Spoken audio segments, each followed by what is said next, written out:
নিশ্চিত তাদের পরিবার আজকে আর ভাঙবে না। 3 তালাকের কোনো ভয় নেই।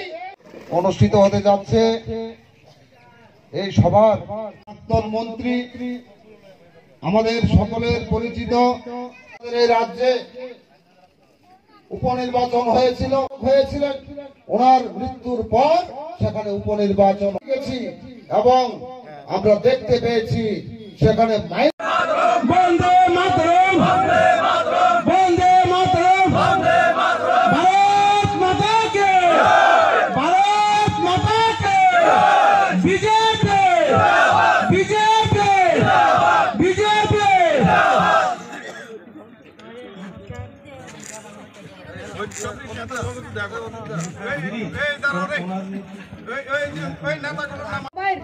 মান্যতা রয়েছে মর্যাদা পুরুষোত্তম, যেটা আমাদের সংবিধানে ওনার ছবি, ভারতবর্ষের সংবিধানে নামের ছবি রয়েছে। কিন্তু তো সংবিধানে যে জায়গায় রামের ছবি রয়েছে সেটা কোনো জাতের হতে পারে না, কোনো ধর্মের হতে পারে না, প্রত্যেকটা মানুষের সেই মান্যতা।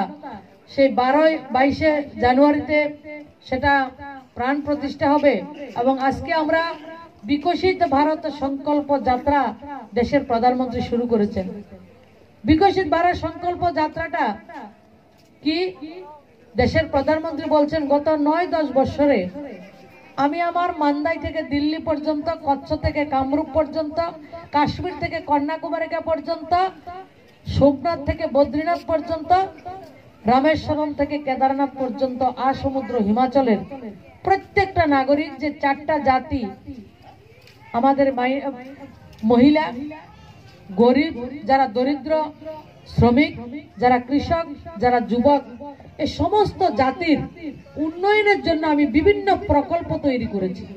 প্রধানমন্ত্রী আবাস তৈরি করা হয়েছে, উজ্জ্বলার গ্যাস দিয়েছেন, স্বচ্ছ ভারতের শৌচালয় দিয়েছেন, জলের খাতা খোলার ব্যবস্থা করেছেন আমাদের জন্য, PM কিষানের ব্যবস্থা করেছেন, আমাদের ভাতা 2000 টাকা করা হয়েছে, আমাদের যারা জনজাতি সমাজপতি তাদেরকে সম্মান দেওয়ার ব্যবস্থা করা হয়েছে, আমাদের মাইনরিটি বেটিদের বিয়ের জন্য শাদী শগুন প্রকল্প শুরু করেছেন, বেটি বাঁচাও বেটি পড়াও, সুকন্যা সমৃদ্ধি যোজনা, মায়েদের বাচ্চা যে সন্তান জন্ম দেবেন, জন্ম দেওয়ার আগে থেকে তাদের পরিবারকে 5000 টাকা দেওয়ার ব্যবস্থা, সমস্ত ব্যবস্থা মোদীজি আমাদের জন্য করেছেন।